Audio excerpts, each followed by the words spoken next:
घुसखोरांना महाराष्ट्रातून मुक्त करण्यासाठी सुदर्शन न्यूज चॅनलचे मुख्य संपादक धर्मयोद्धा श्री सुरेश चव्हाणके यांची नागपूर येथे संकल्प सभा संपन्न।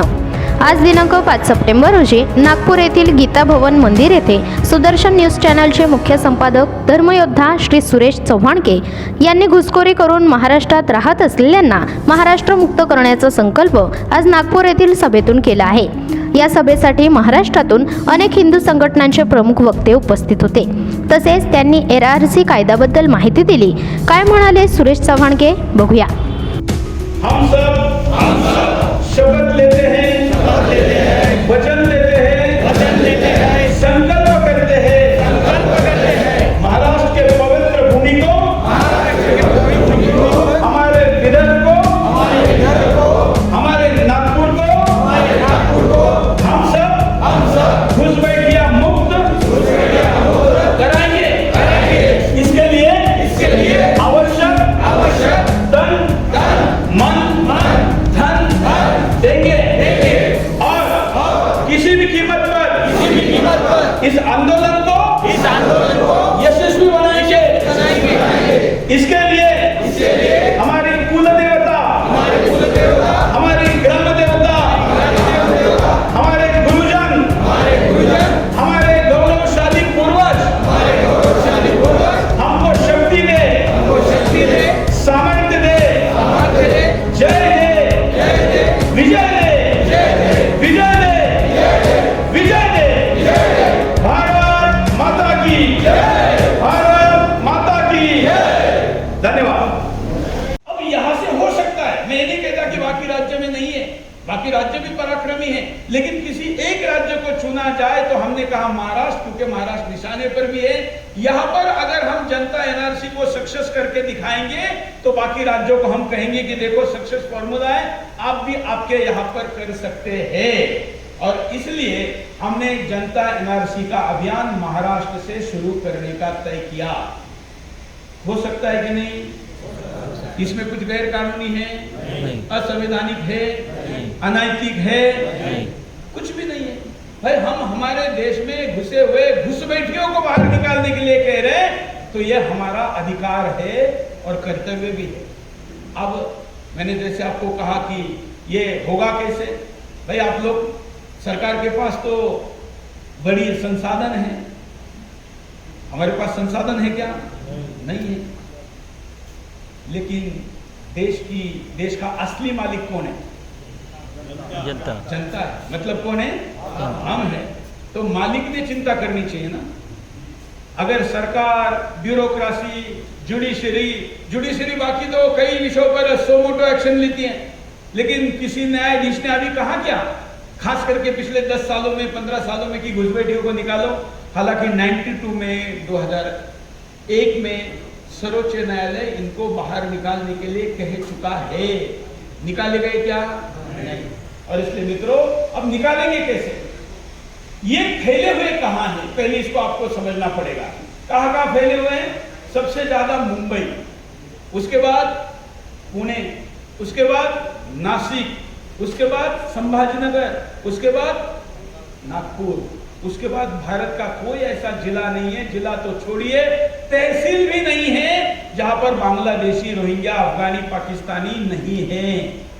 अभी मैं राहता गया था, तो वहां के व्यापारियों की बैठक चल रही थी, तो वहां सुनार भी आए हुए थे। मैंने उनको पूछा कि आप लोगों को पता है? तो एक सुनार खड़ा हुआ, उसने कहा कि सोने का जो डिजाइन बनाया जाता है ना, उस डिजाइन करने के व्यवसाय में बांग्लादेशी है। और उस बांग्लादेशियों की राहता तालुका नगर जिले में, एक तालुके में सोने का डिजाइन करने वालों की संख्या 400 प्लस है। कितनी? 400। तो लेबर कितना होगा, बाकी कामों में कितना होगा?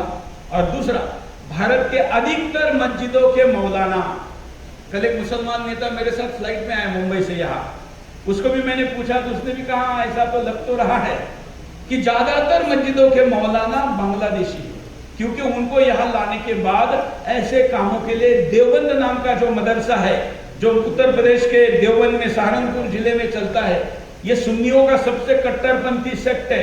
ये जो तालिबानी है ना, तालिबानी मुल्ला, वो भी देवबंद का प्रोडक्ट है। ऐसी जगह से प्रशिक्षित किया जाता है, कट्टरता दी जाती है, वहां पर भी है और भी कई व्यवसायों में है। मुंबई की बात करूं तो मुंबई में हमने एक बैठक की तो पता चला कि समुद्र का राजा पहले कौन होता था? कोड़ी होता था ना, सारे गाने में हम वही सुनते थे, समुद्र का राजा। अब कौन है पता है? मच्छी मारी इस व्यवसाय में 99% बांग्लादेशी और मच्छी बेचने वाले व्यवसाय में 85% बांग्लादेशी। 2018 में और 8,96,00,000 मिस कॉल और सिग्नेचर एकत्र किए, फिर भी अभी तक कानून नहीं आया है। आता है तो भी उसके परिणाम होने में समय जाएगा। तो उपाय क्या है? दूसरा उपाय यह है कि कुल पॉपुलेशन, मुसलमानों की कुल जनसंख्या का 25% जनसंख्या घुसपैठियों की है। कितनी? 25। और कोई फार्मूला आपके पास 25% कम करने का? अब 25% कम कैसे करेंगे? तो ये घुसपैठिए हैं। हम कहते हैं थोड़ी देर के लिए कि भारत के मुसलमानों को नहीं भगाएंगे, लेकिन घुसपैठियों को तो भगा सकते हैं कि नहीं? भगाना चाहिए कि नहीं? आप बड़े आराम से बोल रहे हैं, भगाना चाहिए कि नहीं? भगाना ही चाहिए, ये कहिए। और इसलिए ये भगाने के लिए जो आपका संविधान अधिकार है, कानूनन अधिकार है, नैतिक कर्तव्य है, इसके लिए भारत का संविधान एक प्रोविजन देता है जिसको कहते हैं एनआरसी।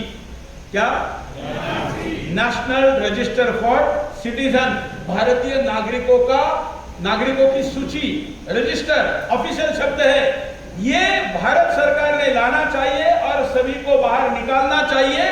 आंदोलन का मुख्य उद्देश्य यह है। उससे क्या हो जाएगा? 10 करोड़ घुसपैठिए हम अपने देश की सीमा के बाहर निकालेंगे। किधर जाएंगे वो? कौन से देशों के हैं? सबसे ज्यादा है बांग्लादेशी, दूसरे है पाकिस्तानी, तीसरे है अफगानिस्तानी। बहुत से लोगों को पता ही नहीं कि अफगानिस्तानी 3 नंबर पे है।